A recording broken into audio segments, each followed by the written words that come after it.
Milena, as many people will already know, comes from Serbia by way of Birmingham.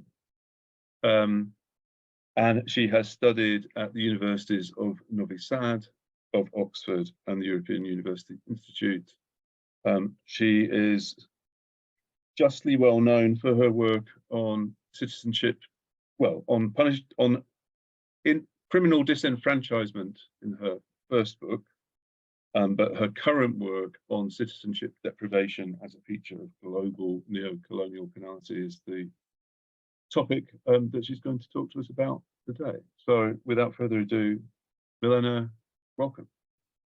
Thanks so much, Richard, and thank you everyone for coming, and obviously thank you to Richard and Maximo for inviting me. So what I'll be presenting is a paper that's been published recently, but I've also tried to kind of integrate some additional thoughts and considerations that I've had in the meantime. As it usually happens, only after you publish, you realize that there have been other things that you could have included. So I'll try to kind of speak a little bit about them. So as Richard said, the topic is citizenship deprivation, and the purpose of the paper is twofold. So I'll just say it very clearly at the beginning. The one purpose of this paper is to look at real life effects of denationalization on the former citizens, and to kind of use empirical data to conclude or to argue what these practices tell us about the purpose of contemporary punishment and criminal law. So it's about the individual effects on the one hand. And on the other hand, I want to look at kind of the wider, more general effects of denationalization on global relations. And to argue, and that's, I guess, one of the key contributions of the paper, that denationalization is in reality a neo-colonial penal practice. But before I engage with either of these issues, I just want to provide some background. I'm sure all of you know a lot about denationalization already, but kind of I think it's a good idea to reflect on some key points. So denationalization, or you can call it citizenship revocation or deprivation of citizenship, these are all kind of synonyms. It's a unilateral act of the state, and it consists in severing the ties with the citizen.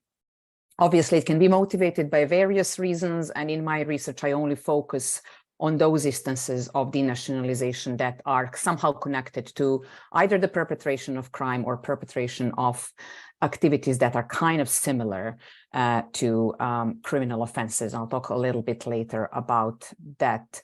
And in all these cases that I study, the policies allegedly seek to protect the state from people who have apparently illiberal tendencies, or who behave in ways that undermine the safety of their co-citizens or security of their co-citizens.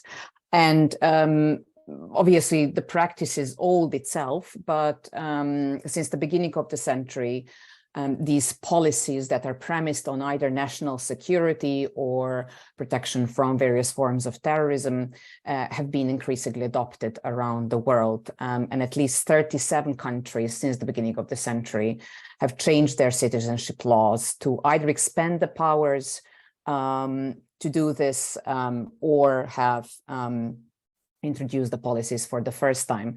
And Europe has actually been the epicenter of this legislative activity. And some have argued, including myself, that these revocation powers are problematic because they undermine the established principles of punishment. And in another paper, I've identified various ways in which this is happening. So by looking just at European policies, you can see that they allow denationalization in the absence of criminal conviction. They very often discriminate against naturalized citizens and dual citizens. They very often pertain to also non-offending family members of people who are targeted. They allow for unwarranted discretion and so on. So my key purpose in this paper was to deny a kind of a standard view that when someone is denied their citizenship, so when their citizenship is taken away, they are simply returned to their other country. So the presumption is that there are two countries involved, and whenever a country takes away your citizenship, you still have another country to kind of hang on to. And this is kind of the conventional wisdom, which views denationalization as a kind of a two-step process of disowning citizens and transferring them to a country of their residual citizenship, as it is usually called. And I think it's really important to underline here that while the process is about transferring a person, it's also important that it allocates control and responsibility over the person. And as Gibney says, and I'm quoting, deportees are returned or repatriated to their country of membership rather than banished and exiled. And that's what makes contemporary denationalization different to old practices of banishment.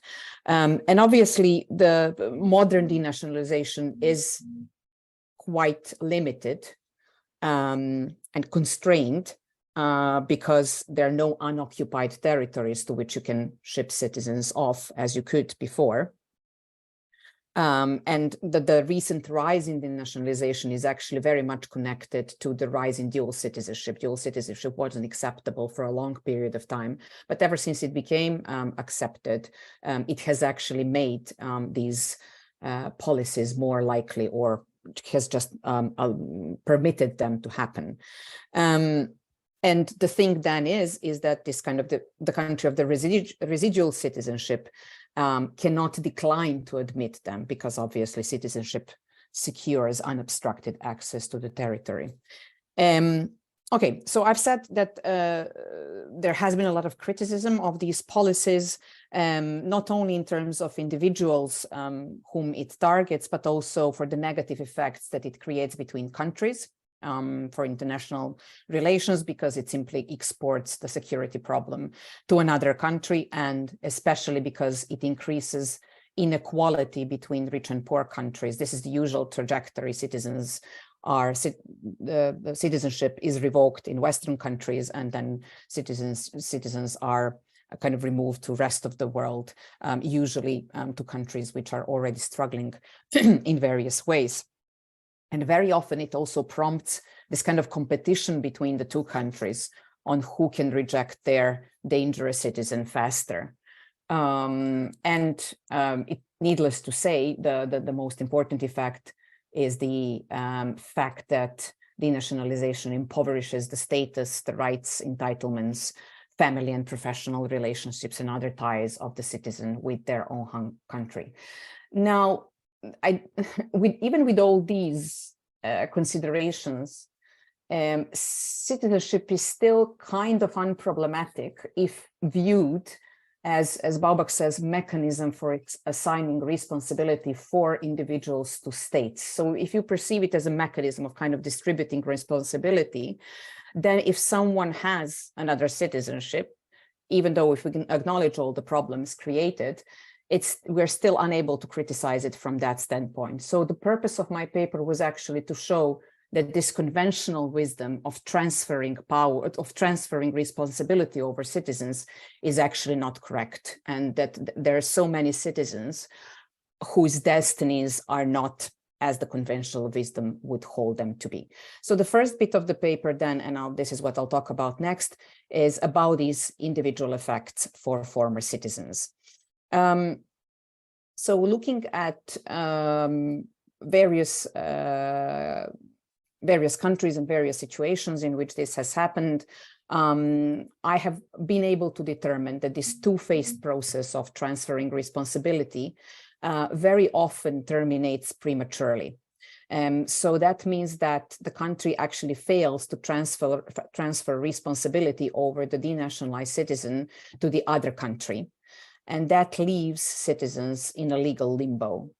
And in most cases, factually, so if you look at how this happens, these citizens are trapped in third countries, and they don't have regulated residence, and then they don't have status-dependent rights. And obviously, the empirical focus of this paper is the ongoing Syrian civil conflict, which began in 2011.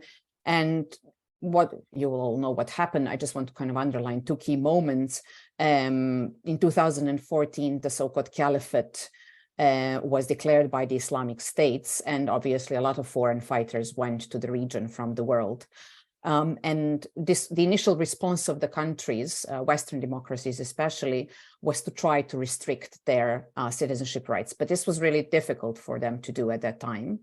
And the other key moment happened in 2019, so 5 years later, when ISIS lost its, it didn't lose entirely, but for the most part it was defeated, and then thousands of foreign fighters were captured.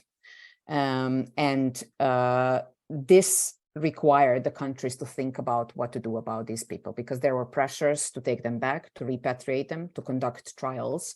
And a number of countries around the world, especially Western democracies, they were not keen on doing that, because this was just simply the situation of them being there was a very convenient situation for these countries. So I argue in the paper that there are two cases in which this kind of failure to transfer responsibility happens. One is the case of de jure denationalization, and the other one is a case of de facto denationalization. So de jure denationalization actually means that citizenship is formally revoked, so it's formally taken away from the citizen, whereas de facto denationalization is a case in which the person formally remains a citizen, but is unable to gain access to their territory. And obviously these two cases are very different, especially in terms of the retention of the citizenship status as well as the permanence of the situation. But I think they have a lot of similarities. I think one of the key differences is also that when the state takes your citizenship away, there is no doubt about the motives. But in the case of de facto denationalization, when they kind of decline to admit you, you can still kind of wonder about their motives and intentions. Why do I look at these two cases together, even though they're different? I think they're both, on the one hand, motivated by security concerns, and they both reflect the state's desire to push the threat away from the border. In both cases, they are based on behavior that is not criminalized in many cases, or it lacks a designation of criminal responsibility. So these people have not been criminally convicted. And obviously, they create comparable, even if not the same, effects on targeted persons, because they undermine the kind of the stability of citizenship. And I think why it's really important to look at de facto disenfranchisement, even though it's not a final denial of citizenship, is that states have so far been able to renounce their citizens more successfully through de facto denationalization. So while the number of de jure revocation around Europe can be measured in hundreds, the number of de facto denationalized citizens can be measured in thousands. So it's a much more useful tool for the countries. Okay, so let me just distinguish very quickly between these two cases. So the jure denationalization, there are two notable situations which kind of lead denationalized citizens to become what I later call global non-citizens. The first case is that it's a very common practice in Europe, especially in Belgium, Netherlands, and the UK, to revoke someone's citizenship while they are outside of the state. So the process is started while the person is outside of the state. And sometimes it's necessary because you don't know where the citizen is and you have to conduct the process in absentia. But at other times, and other people have made this, have remarked on this, the state deliberately waits for the person to leave the territory and then starts a process. So UK has been known to do that. So that's the first case. So usually people are already outside the country. The second situation where these people might end up outside of the territory of any state that they are a citizen of is that denationalized citizens' residual citizenship, so the other citizenship that they have, might link them to a country to which they don't really have any ties. So it might be because in most cases, these people have ancestral forms of citizenships, or they're second, third generation of immigrants, and they have their citizenship through their ancestry, but have never effectively lived or have any links to that country, don't speak the language. Or it might be the situation that the second country of their citizenship has its own issues, ongoing war, conflict, political and economic crisis. So in those situations, these people, even though they have second citizenship, can't really live in that country. So they intentionally choose to stay in third countries. So that's how it can happen, that when you are denationalized, fully denationalized, really denationalized, and there is a presumption that you have another country, how it can happen that you're actually stuck in a third country, and kind of the responsibility over you can't be transferred to anyone. In the case of de facto denationalization, I've already explained this is a situation in which your state is either directly or implicitly rejecting to take you back. After 2019, men, women, and children who were there and who were somehow associated to the conflict were captured and put into either camps for women and children or prisons for men. They remain in the territory of mostly northeastern Syria. These camps are run by the Syrian Democratic Forces. It's a defense alliance without any state prerogatives, which will be important for later on. So these camps currently hold around 60,000 people, and around 80% of them are women and children, and about 11,000 of them are foreign citizens. And then, as I said, a lot of the men are kept in prisons, about 5,000 of them, but they are held in these prisons without any legal grounds and without an impending trial. So they're just spending their time there without any view of what is going to happen. So the problem with these people is that there's a paradox that on the one hand, they constitute a security threat, which is why they are detained.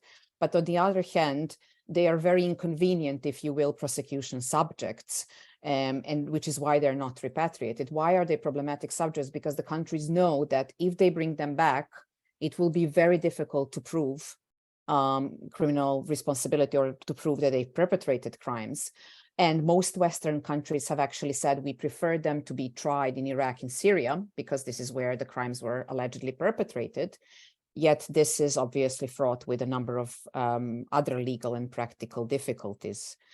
And obviously, there's one problem of keeping these people there without any reason, but then at the same time, keeping them in camps is also tied to threats to global security, because these places are breeding grounds for further radicalization, and that has been shown. So on the one hand, there are humanitarian concerns, but on the other, it's a problematic situation for global security.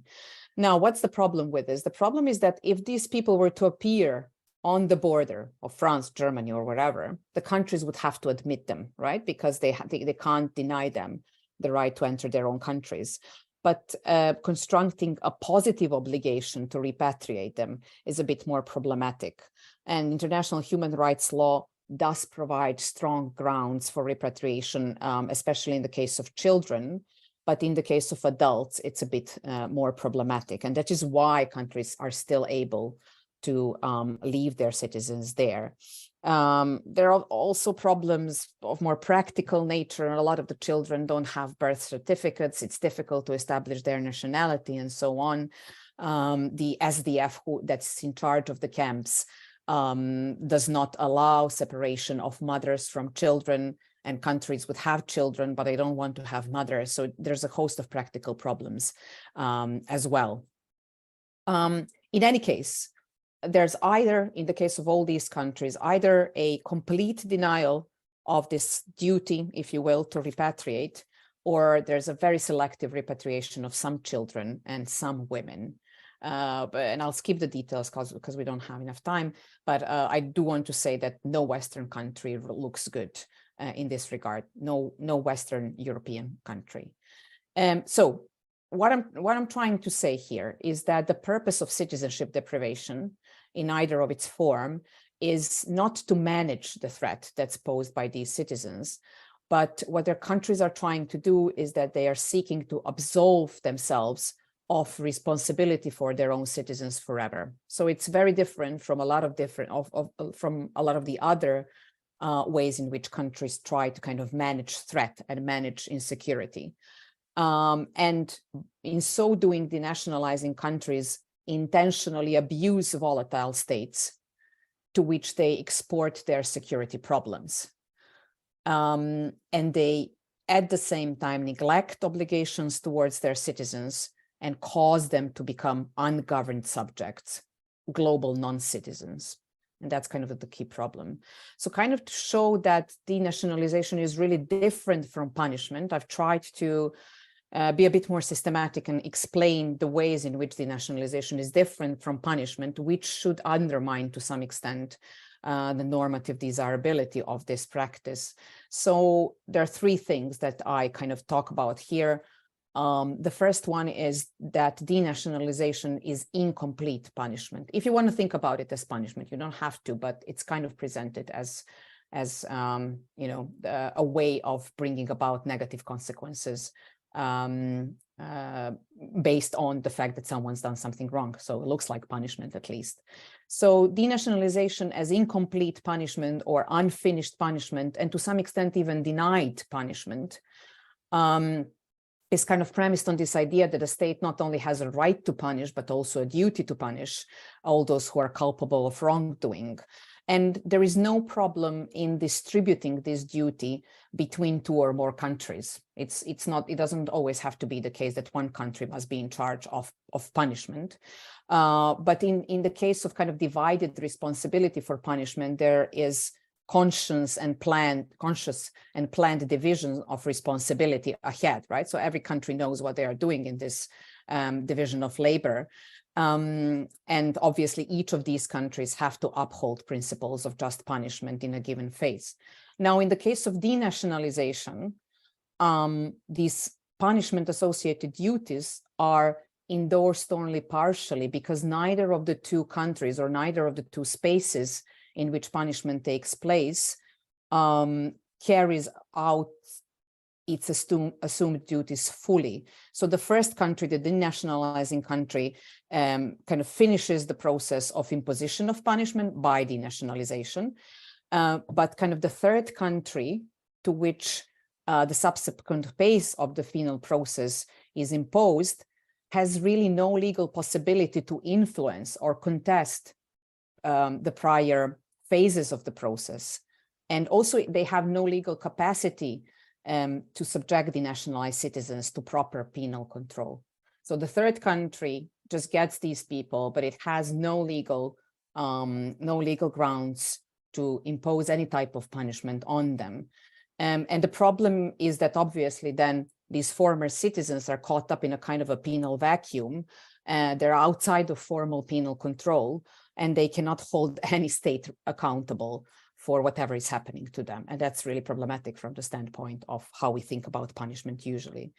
The other difference when compared to punishment is that denationalization is at the same time selective, but on the other hand, it's an overbroad type of punishment. Why do I say it's selective? Or why do I say it's, sorry, the first one is the overbroad, because it often takes place and targets behavior that's not criminalized or does not require establishing culpability in a given case. And the problem is particularly pronounced in the case of de facto denationalization, because there it's based on a suspicion that the citizen's departure from their country and alleged engagement with ISIS is actually proof of their some kind of criminal conduct. So you can lose citizenship or be denied citizenship based on the suspicion that you've done something and there is no proof whatsoever that you have. So that's kind of the overbroad element. And the selective element is that citizenship revocation is applied in a way that's under-inclusive, because only some people who have joined ISIS are kind of relegated to these global spaces and or denied entry, while others are treated more leniently. So there is no kind of, it's difficult to understand why some people are targeted and others aren't. So the state is kind of paradoxically both too repressive because it's over-inclusive, but on the other hand, it's kind of careless about dealing with a criminal threat comprehensively. And the third difference, and this kind of finishes the first bit, and the second bit is significantly shorter, so I'll be able to do it, is that denationalization is a form of penal rejection. And I think this is probably the most salient distinction between citizenship revocation and conventional forms of punishment. This actually concerns the effects of the spatially exclusive context within which this takes place on the intended aims of such punishment. So regardless of what you're trying to do through the denationalization or punishment, if you will, seeking to achieve penal goals when a person remains within the country compared to when they are expelled from it are two very different penal practices. And in this situation, the interest of the state is can in no way be tied to kind of common penal philosophies or penal goals.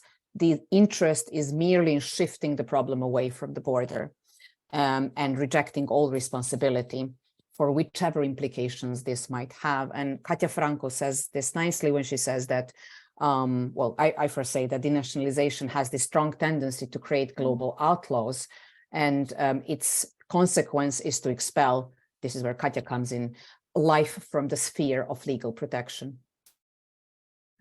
So why do countries actually do this? And this is the last thing I'll say before I quickly conclude with the other element. Obviously, citizenship revocation does censure the breach of ties with a given polity. So it is always a case that it's about something that the person has done towards their own state. But there's a kind of sturdier underlying argument, which is that offenders have effectively broken ties with the whole of humanity. And as a result, any kind of decent liberal polity would be tempted to renounce them if they had the opportunity. And I think this kind of resonates well with the current cases in Europe, which are mostly related to people who are associated with the ISIS. And the ISIS obviously is kind of the quintessential enemy of the liberal state. And I think to some extent, this universally embraced hostility towards denationalized citizens kind of depicts them as hostes humani generis. And that's why, even if it's about their breaching of ties with their own countries, they are perceived as breaching ties with the whole of humanities. Okay, so these were the individual effects. So I'll just briefly speak about this other, which is almost the main thesis of the paper, which is how this architecture of global neo-colonial penalty is created through these policies. So both of these forms of denationalization have significant global ramifications. And when I say global, I'm not really saying that these phenomena are spread out across the world with any sort of logic or evenness, but I want to actually say that they can occur anywhere where mechanisms of formal penal control, which itself results from volatile conditions created by adverse social, political, economic, and other circumstances, present themselves. So they can happen anywhere where the conditions are present. And I think looking at the global dimension kind of just adds layers of complexity to these penal practices, and it generates penal outcomes and forms that are very different from those that occur within national borders. And these penal forms and outcomes actually constitute something that I term global penality. And this is a distinct set of ideas and behaviors that pertain to what I call ungoverned subjects who are exposed to harmful consequences in these kinds of spaces that are devoid of formal state control. And I think the key contribution of the paper then is that it calls for a better appreciation of the space in which punishment takes place, as well as the role of very diverse and often non-state actors that partake in it. So it's kind of like a penal geography type of approach, which has the capacity to uncover the ways in which instances of global penalty deviate from standard state-bound forms of punishment. So the tendency to kind of externalize these security concerns by renouncing citizens, I think promotes forms of penalty that I feel have visible colonial undertones. And that kind of brings us back to the title of my paper. I think that citizenship provocation, as it is currently practiced by contemporary states, can actually lead to broader and more durable abuses of these pathways of inequality, because it can create penal colonies in places that are far removed from the border. And obviously, to all of those who studied modern penal state, this kind of tendency is not unfamiliar because of similar instances of externalizing policies that are used towards immigrants.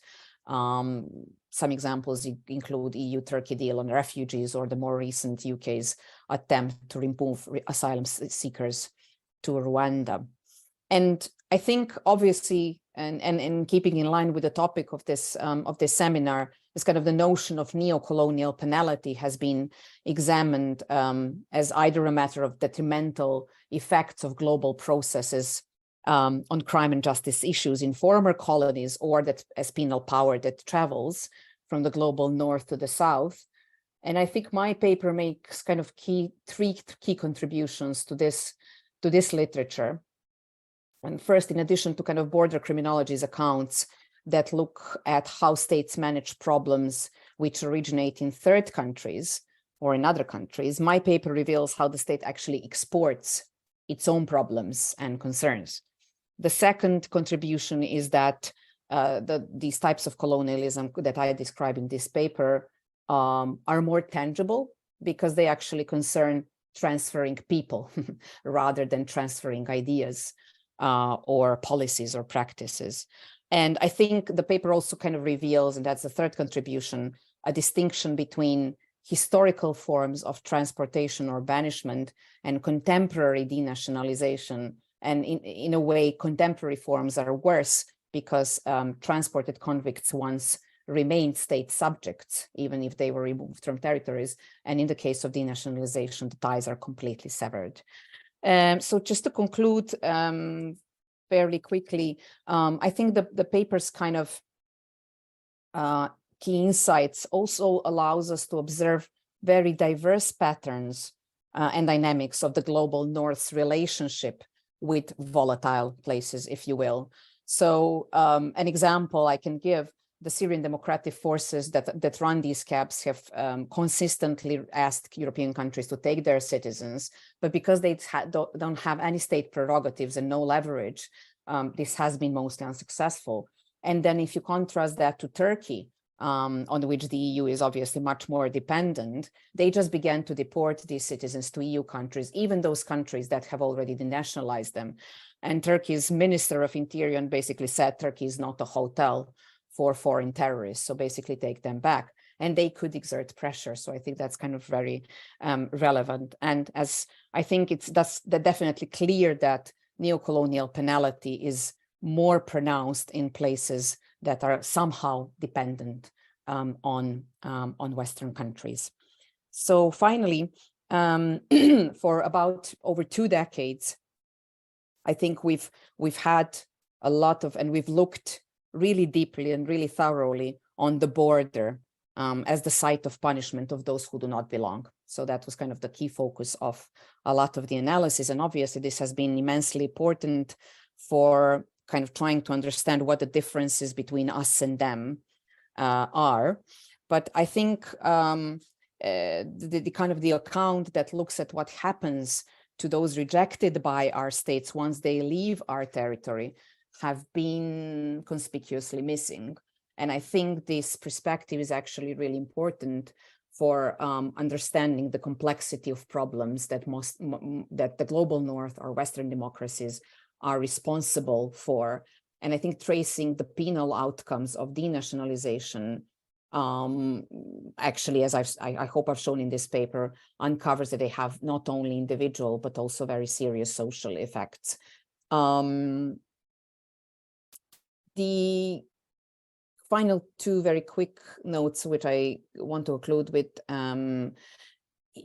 concern two potentially interesting or relevant avenues for research that are premised on acknowledging the relevance of the global perspective. First of all, denationalizing countries are solely responsible for creating these volatile consequences to which their former citizens are exposed. But such individuals don't have any legal grounds to hold their former countries accountable for this quasi-penal treatment. And these volatile individuals are presented as deserving of volatile spaces. And that uprooting their existence is justified on the account that their offense is an offense against humanity and not necessarily just their countries.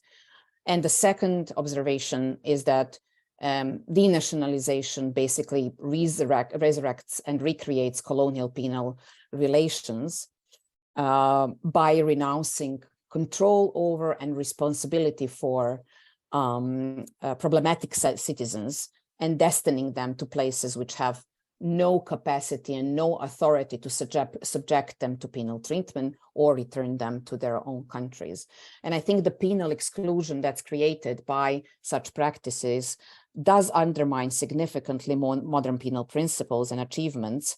And I think that's what makes it of dubious normative validity. So thank you so much for attention. I hope you're all still alive.